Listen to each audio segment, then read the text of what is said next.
Hi loves! Ayan, for today's video, pag-uusapan natin if worth it ba mag-upgrade sa Popo Live. So what do you mean mag-upgrade? So punta tayo dito sa rewards sa Popo Live at makikita natin dito na meron yung level up rules doon, diba? So explain ko siya sa inyo para alam niyo yung reality versus expectations, ha? So etong upgrade kasi marami din nagsasabi siguro sa inyo na mag-upgrade kayo, mag-trade kayo para tumaas yung earning points nyo. Hindi siya ganun paano mag-work ang Popo Live. Okay? So, i-explain ko siya sa inyo para alam nyo yung ginagawa nyo. So, ito, tignan natin. Diba upgrade 2? Merong upgrade yung level up rules dito.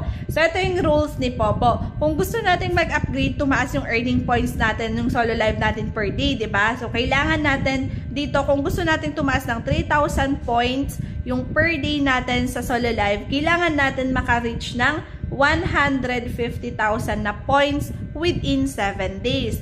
So, kailangan meron tayong ma-receive na points, no? So, ibig sabihin, kailangan natin mag-trade para merong bumalik sa atin na points, na ma-reach natin yung 150,000 na points na yon. So, paano yon? Bibili kayo ng coins para mag-trade, para mag-upgrade sa earning points ninyo. Ang sasabihin ko guys, huwag. Huwag kayong mag-upgrade kung binili nyo yung coins tapos yun yung itra-trade nyo mismo. So, huwag kayong mag-upgrade guys sa Popo. So, marami kasi nagsasabi, no, mag-upgrade kayo, tataas yung earning points nyo. Syempre, may kita yung agent nyo doon. Pero syempre, ako as agent, hindi ko talaga tinuturo sa members ko na mag-upgrade sila sa Popo. Kasi malulugi sila. Syempre, kumita yung agent, nalugi yung member. So, for me, hindi ko tinuturo lahat yon. Hindi ko tinuturo na mag-upgrade sila, hindi ko tinuturo na mag-game sila kasi doon pwede silang matalo, malulugi sila doon. Ang tinuturo ko is yung advantage ng application. Advantage na pwede kang kumita ng libre lang sa application na to. So, yan. Bakit sinasabi na malulugi ka dito? So, tignan natin to guys, okay? So, diba, kailangan mo ng 150,000 na points. So, ang puhunan doon is 220,000 na coins, times natin sa 700, ayan, marireach mo yung 154 na points na kailangan niya. So, naka-upgrade ka na, no? 3,000 points per solo live ka na. So, 2 hours yon, no? Tignan natin sa, makikita nyo naman Para i-set as example ko lang. Para, you know, the expectation versus reality, ha? Kasi hindi magkakaparehas yung agent sa tinuturo. So, yan, 3,000 is 2 hours per day siya.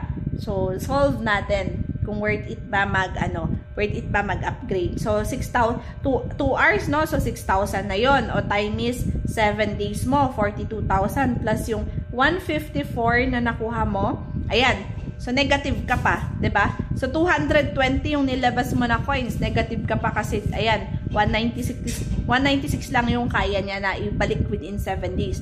Tapos, hindi ka na kumita kasi kailangan, parang hinahabol mo lang yung naging puhunan mo dito. So, yan. Kasi ang advantage nung naka-upgrade ay yung mga player. So, kapag naglalaro talaga kayo dito kay Popo, sa games ni Popo, tapos nanalo kayo, nag-trade kayo dun sa pinanalo nyo, talagang kusang tataas yung earning points nyo per hour. Yan, talagang tataas yung earning points per hour ninyo. Pwede maging 3K, 5K, 9K, depende sa trade ninyo dahil sa panalo nyo sa games. So, yun yung nagiging explanations ng upgrade sa Popo, okay? Kasi yung iba gusto tumaas yung earning points. Hindi naman pala alam kung anong nangyayari kapag pinapataas niyo yung earning points niyo. So, nalulugi kayo dyan. Okay? Kasi kailangan everyday kayong mag-trade. Hindi pa pwede na hindi kayo mag-trade kung naka-upgrade kayo. Kailangan everyday kayo mag-trade para ma-maintain ninyo yung inyong earning points per hour. Pag di kayo nag-trade ng isang araw, bababa yung earning points mo. Babalik ka rin lang sa 1,000 points per hour. Okay? So, ang pag-upgrade sa Popo ay para lang to talaga sa mga gamers. Para to sa players. Para to dun sa naglalaro dun sa games ni Popo. Okay? So, dapat yan yung mga basic na kailangan nating maintindihan dito sa Popo. Para hindi pwede yung baka bagong user kayo, nagsibili kayo ng coins, tapos trinade nyo, hindi nyo pala namamalayan, nag-deficit kayo. So, siguro mas maganda mag-VIP ka pa na lang. Para pag naka-VIP ka, o di, ang gagawin mo sa VIP, i-GYC mo siya para mag-earn yung VIP mo. O, diba? Babalik naman yung pinang VIP nyo, plus nag-GYC kayo, o dagdag earning points yan for faster payout. So, ganyan, kasi yan, basahin nyo yung mga rules. Yung iba, hindi nagigits yung mga rules na to, okay? So, yun. 7 days yun. Ito pa, isa pa, pala, yung mga hindi naiintindihan ng iba, ito, makikita natin yung points. Akala nila, ba't nababawasan daw yung earning points? Hindi yan nagbabawas, guys. Ito, nababawasan daw yung earnings nila dito.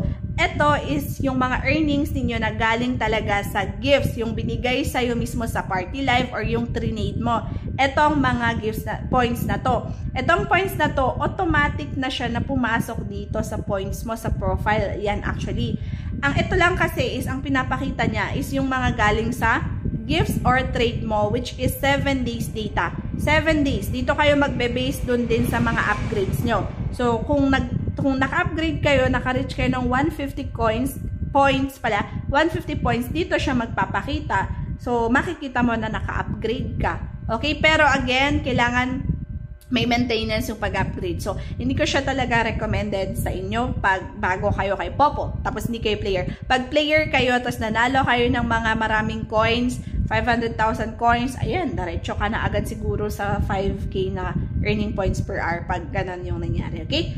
So, yun. I hope you know this is the reality, no? Hindi porke sinabi ng agent nyo na mag-trade kayo para mag-upgrade kayo para tumas yung earning points nyo. Actually, late na nare-realize ng mga ibang members sa Popo na nalulugi pala sila. Kasi yun yung first na tinuro sa kanila na mag-trade sila. So, no. So, for me, mag-GYC na lang kayo. Yun yung i-trade nyo. Pero meron talaga akong members na nagi-games din. Hindi ko sila masa-stop. It's their choice. Choice nila mag-games. So, dapat choice mo mag-games. Huwag mo pilitin yung sarili mo na mag-games kung hindi mo alam paano mag-games kay Popo, okay? So, sa namin, sa Telegram namin, wait lang. Nakita ko siya sa inyo. Ito yung Traders GC namin. Nakikita pala dito yung mga ayan, ito yung itong mga nagta-trade na to sa members ko, mga players yan, pag nagta-trade. Yung iba naman, pag maliliit lang, sa mga GYC lang nila yun galing, pero at least pa rin. Yan, yung mga tina-trade nila, malalaki yung mga Hindi katulad ko, hindi ako gamer, kaya wala akong maturo sa inyo, guys. So, hindi ko din ginagawa yon, hindi ko tinuturo. Puro free to earn lang yung tinuturo ko sa inyo, okay? So, I hope nagkaroon kayo ng idea tungkol sa pag-upgrade, no? So, wag niyong gawin pag di kaya, ha? Okay? So, check niyo yung other tutorials ko dito sa description box. Marami tayong tutorials sa description box or dito sa aking YouTube channel. And yan, subscribe din kayo para ma-notify din kayo sa mga next videos natin. So, thank you so much!